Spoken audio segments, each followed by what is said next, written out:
Un homme crucifié. Une empreinte corporelle parfaite. Une datation au carbone 14 qui s'autodétruit. Le Saint-Suaire de Turin défie toute explication depuis 1988. Dans la cathédrale Saint-Jean-Baptiste de Turin repose un linge de lin de 4,36 mètres. Il porte l'image fascinante d'un homme de 1,78 mètres, portant toutes les marques d'une crucifixion, clous aux poignets et aux pieds, couronne d'épines, blessures aux côtés. Depuis des siècles, cette relique divise les scientifiques. Mais les analyses modernes ont révélé des éléments tellement troublants qu'ils remettent en question nos certitudes scientifiques. Les analyses ADN, des traces impossibles à l'époque. En 2015, des scientifiques italiens ont mené la première analyse ADN approfondie du suaire. Les résultats ont stupéfié la communauté scientifique. Les traces génétiques ne provenaient pas seulement du Moyen-Orient. On y a trouvé de l'ADN d'origine indienne, européen et même américain. Comment des traces génétiques de populations séparées par des océans ont-elles pu se retrouver sur un tissu vieux de plusieurs siècles? Contaminations modernes. Traces liées au voyage historique de la relique?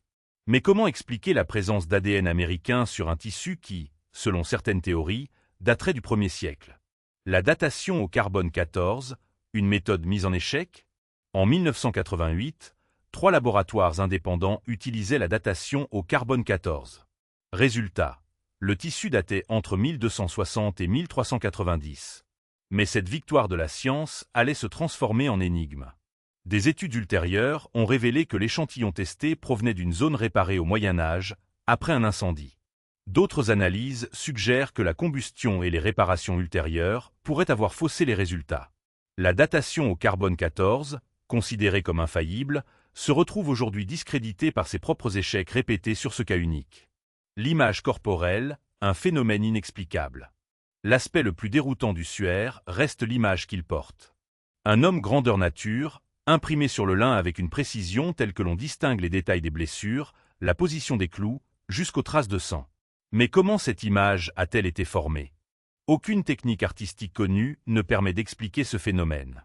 L'image ne pénètre que les 2 ou 3 microns supérieurs des fibres, trop superficielles pour être peintes. Elle est plus visible en négatif, comme si elle avait été photographiée sur le tissu. Certains scientifiques ont émis l'hypothèse d'une irradiation corporelle intense, d'autres d'un flash ultra bref. Mais aucune source de chaleur ou de radiation connue ne pourrait produire une telle image sans brûler le tissu. Le Saint-Suaire de Turin demeure aujourd'hui l'un des plus grands mystères scientifiques de notre époque. Les analyses ADN révèlent des traces impossibles, la datation au carbone 14 se contredit elle-même, et l'image corporelle défie toutes les explications rationnelles. Chaque avancée scientifique semble ouvrir de nouvelles questions plutôt qu'apporter des réponses. Le suaire nous rappelle que notre compréhension du monde a ses limites, et que certains mystères pourraient bien rester insolubles. Alors que la science bute sur ses propres certitudes, une question demeure.